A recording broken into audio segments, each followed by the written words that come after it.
السلام علیکم ورحمۃ اللہ وبرکاتہ۔ پیارے پیارے ناظرین و ناظرات، میں فرحت حسین قادری پھر آپ کی خدمت میں حاضر ہوا ہوں ایک چند پیاری باتیں لے کر، پیارے آقا کی سیرت مبارکہ کے کچھ پیارے آقا کی زندگی کے کچھ لمحات آپ کی خدمت میں پیش کرنے کی سعادت حاصل کرنا چاہ رہا ہوں۔ یہ ویڈیو دارالعلوم جائز کی طرف سے ہے۔ حضرات، علم، نالج، گیان، جانکاری، اس کا اسلام میں بڑا مہتو ہے، بڑا اس کو اہمیت ہے اسلام میں علم کو۔ قرآن پاک کی جو ترتیب ہے نا، پہلے سورہ فاتحہ ہے، پھر سورہ بقرہ ہے، پھر اس طرح جو سورتوں کی ترتیب ہے نا، اس طرح نازل ہونے کے اعتبار سے نہیں ہے۔ قرآن پاک کی پہلی سورت جو نازل ہوئی، جس کا پہلا سینٹنس تھا اقرأ بسم ربک الذی خلق، پڑھو، تعلیم حاصل کرو۔ اے مسلمانوں، اے اس ویڈیو کو دیکھنے والوں، میں آپ سے ریکویسٹ کرتا ہوں، میرے نبی کریم صلی اللہ علیہ وسلم نے علم پر بڑی علم کو بڑی اہمیت دی ہے، علم پر بڑی ترغیبات دلائی ہیں۔ میرے آقا کریم صلی اللہ علیہ وسلم نے ایک اسکول بنایا تھا، ایک مدرسہ بنایا تھا۔ پہلے ایسا کوئی نظام نہیں تھا، جس کو الصفہ کہتے ہیں، ایک چبوترا بنا تھا۔ غربت کا عالم تھا، بہت زیادہ پیسے ہو نہیں تھے، پیسے کی فراوانی نہیں تھی اور غربت تھی۔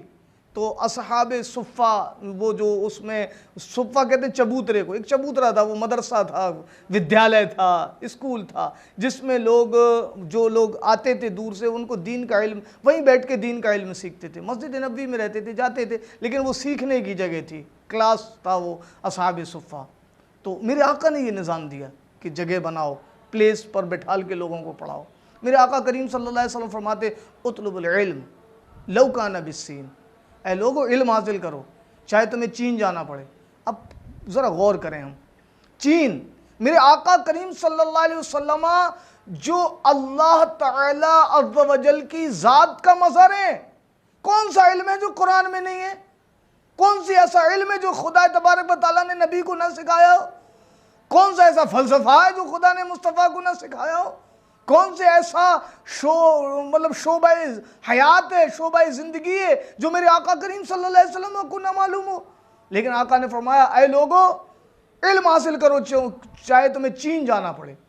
تو نالج، علم، دین، علم دنیا، علم دین، وہ دنیا کا علم بھی جو شریعت سے نہیں ٹکراتا، عقائد اسلام سے نہیں ٹکراتا، اس کا بھی سیکھنا ضروری ہے۔ سیکھیں اور اپنے آپ کو علم سے مزین کریں۔ میرے آقا نے فرمایا چین جانا پڑے۔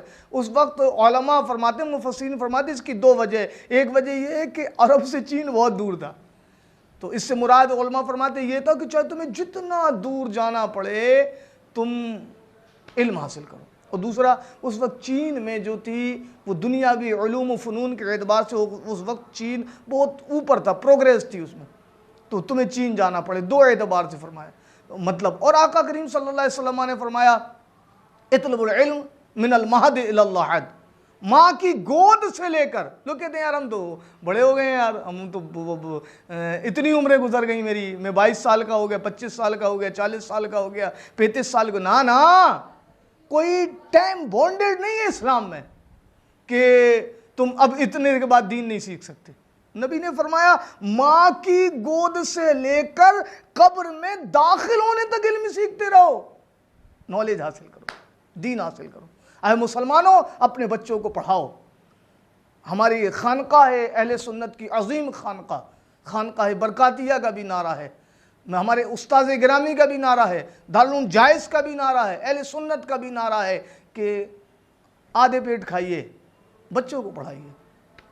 آپ اپنے اخراجات کم کر دیجئے، فیسلٹیز اپنے گھر میں کم کر دیجئے، بچوں کو پڑھائیے۔ نبی نے علم دین سیکھنے کی بڑی ترغیب دلائی۔ میرے آقا کریم صلی اللہ علیہ وسلم کے پاس ایک صحابی حاضر تھے رضی اللہ تعالیٰ عنہ وصلی اللہ علیہ وسلم، تو ملک الموت حاضر ہوئے اور کہا ان کا انتقال ہو جائے گا تھوڑی دیر کے بعد۔ اب وہ صحابی گھبرائے نہیں، سرکار سے عرض کیا یا رسول اللہ میری جان، میرا مال سب آپ پر فدا، مفہوم ہے عرض کر رہا ہوں، تو فدا آپ پر۔ آقا مجھے کوئی ایسا عمل بتا دیجئے کہ میری جو لائف بہت کم بچی ہے نا، اس لائف میں ایسا عمل کر لوں کہ اللہ کو جو سب سے زیادہ پسند ہو، کیونکہ لائف میری چند گھنٹوں کی بچی ہے نا۔ اب ان چند گھنٹوں میں ایسا کوئی کام کر لوں کہ میرا رب راضی ہو جائے۔ سب سے اچھا عمل بتا دیں کہ جو اللہ کو سب سے زیادہ پسند ہو۔ میرے نبی کریم صلی اللہ علیہ وسلم نے فرمایا علم سیکھنے لگو، علم سیکھنے لگو۔ اے لوگو علم حاصل کرو، پڑھو۔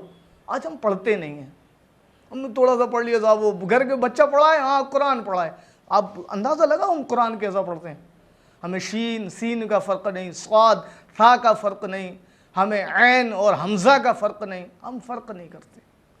قرآن پڑھو، دین پڑھو، دنیا پڑھو، اپنے بچوں کو عالم بناؤ، ڈاکٹر بناؤ، سچا مسلمان بناؤ۔ دین جاگرک کرتا ہے، دین بیداری پیدا کرتا ہے، دین آدمی کو آدمی بناتا ہے، علم آدمی کو ترقیاں دیتا ہے، علم آدمی کو فلاح دیتا ہے، علم آدمی کو رسپیکٹ دیتا ہے۔ کسی نے کہا تھا نا، آپ سنتے رہتے ہیں سوشل میڈیا پر، کہ دولت دنیا کی بندہ حفاظت کرتا ہے اور علم گیان نالج بندے کی حفاظت کرتے ہیں۔ اللہ ہمیں سیکھنے سکھانے کی توفیق عطا فرمائے، ہمیں خوب علم دین حاصل کرنے کی توفیق عطا فرمائے۔ السلام علیکم ورحمۃ اللہ وبرکاتہ۔